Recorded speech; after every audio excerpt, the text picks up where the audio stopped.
रात्रीची वेळ होती. साधारणतः 10 वाजलेले असतील. 10वी शिकत असलेला विनय नावाचा पोरगा त्याच्या मावशीच्या घरी एकटाच होता. त्याची मावशी आणि हा विनय दोघे एकटेच होते. रात्रीचे लगभग 10 वाजता विनय उठला, मावशीच्या रूममध्ये गेला, दरवाजा वाजवला आणि मावशीला म्हणाला की "मावशी, मला भीती वाटते एकट्याला. मी तुझ्यापाशी झोपू का? शेजारी झोपू का?" आता लहान पोरगा आहे म्हणून मावशी त्याला होकार देते. पण हाच लहान पोरगा एवढ्या क्रूरतेने त्या मावशीसोबत असं काही करतो. ती घटना आज सोशल मीडियावरती व्हायरल आहे. पूर्ण कहाणी ऐकून घ्यायची असेल तर व्हिडिओ शेवटपर्यंत नक्की बघा. नमस्कार मित्रांनो, हा जो विनय आहे या मावशीच्या घरी राहत होता. म्हणजे काय तर ही जी मावशी होती त्याची चुलती पण होती आणि मावशी पण होती. या घटनेची सुरुवात साधारणतः 2004 पासून होते. 2004मध्ये विनयचे आई आणि वडील यांचे लग्न झाले. ज्या वेळेला लग्न झाले त्यावेळेला विनयची आई तिच्या वडिलांना म्हणते की "माझा एक दीर आहे, त्याच्यासाठी पण पोरगी बघायला चालू आहे. तुम्ही जर आपली बहीण तिथं दिली तर आम्ही दोघी त्या ठिकाणी सुखाने राहू. चांगला आहे माझा दीर, म्हणजे काम करतो, कामात व्यस्त असतो, स्वभावाने पण चांगला आहे आणि कुटुंब पण चांगलं आहे. बिना विचार करता तुम्ही देऊन टाका." आता असं करून विनयची मावशी आता त्याची चुलती बनली होती. एकत्र कुटुंब होतं. विनयचे आई वडील, चुलती चुलता हे सगळे मिळून एक कापड्याचे दुकान चालवायचे. पुण्यामध्ये मोठं लट कापड्याचं दुकान होतं, त्यामुळे पैशाची कसलीही कमी नव्हती.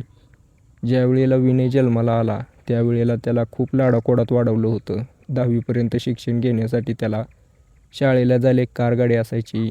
सगळ्या एरियामध्ये शाळेमध्ये त्याचा औरा असायचा, म्हणजे कसा दबदबा होता. या विनयच्या चुलतीला आणि मावशीला या विनयच्या चुलती आहे म्हणजेच मावशीला अजूनपर्यंत मूलबाळ नव्हतं. त्यांनीही त्याचा विचार केला नाही. विनयला स्वतःचे मूल मानून त्याच्यासोबतच ते म्हणले की "जाऊ दे, आपलं आयुष्य जाईल" असा विचार करत होते ते. पण हा जो विनय होता लाडावचा होता मावशीचा, त्यामुळे जे काय मागेल ते द्यायचे. ज्यावेळेला विनयची 10वी संपली त्यावेळेला या विनयला मोबाईल पाहिजे होता. मोबाईल घेऊन दिला. ज्यावेळेला मोबाईल हातात आला विनयच्या त्यावेळेला या विनयने त्याच्यामध्ये अश्लील व्हिडिओ बघायला चालू केले. त्याच्यामुळे याच्या स्वभावामध्ये बदल होत गेला. त्याच्या मनामध्ये कायम चिडचिडपणा राहायचा. वाटायचं त्याला की आपल्याला पण हे करावं, आणि हे करायला मिळत नसल्यामुळं मन चिडचिड राहायचं, डोकं शांत राहत नव्हतं, कायम वाद घालत असायचा. आता याच्याबद्दल कोणालाच माहिती नव्हती. याच्या मनामध्ये कोणासोबत तर करायचं होतं हे तर होतंच. पुढे चालून एक दिवशी अशी त्याला वेळ भेटलीच. विनयची आई वडील हे सगळे या दुकानाचा माल भरण्यासाठी बाहेरगावी गेले होते. त्यावेळेला त्याची मावशी आई म्हणजे चुलती एकटीच घरी होती. विनय त्याच्या रूममध्ये मोबाईलमध्ये बघत बसला. त्याच्या डोक्यामध्ये विचार आला काय करायचं. तर त्याने विचार केला की अरे, मी तर हिच्यासोबत करू शकतो. हा विचार करून तो रूममधून उठला, त्या ठिकाणी गेला. थोडी वेळ बसला आणि म्हटला की "मला हे करायचं आहे." ते म्हणली "डोकं फिरलं आहे काय तुझं? तू काय, मी काय, केवढा तू, नातं काय, आणि असा बोलतोय? एवढे तुझे आईवडील, त्यांना सांगणार मी." त्यावेळेला हा विनय घाबरला. आता त्याला वाटलं की आता मला काय सोडत नाहीत, माझी बदनामी होईल, मला मारतील. तो घाबरून बसला, त्याच्या रूममध्ये जाऊन बसला. पण त्याच्या डोक्यात तेच चालू होतं. विचार केला की आता काय करायचं. म्हणला की ही जर संपली तर कोणी सांगणारच नाही. उशी घेतली त्याची, तिच्या झोपलेल्या तोंडावरती दाबली. त्या ठिकाणी त्याच्या मावशीचा तडफडून मृत्यू झाला. आणि हा शांतपणे त्याच्या रूममध्ये येऊन बसला, झोपला. सकाळी उठून कॉल केला आणि म्हटला की "मावशी उठेनाच." आता सगळे गडबडीने आले घरी. घरी आल्यानंतर बघितलं तर हो, खरं झालं होतं. हिने प्राण सोडलेले होते. आता नेमकं काय झालं, पोलिसांची चौकशी बसवली, डॉक्टरांपाशी नेलं.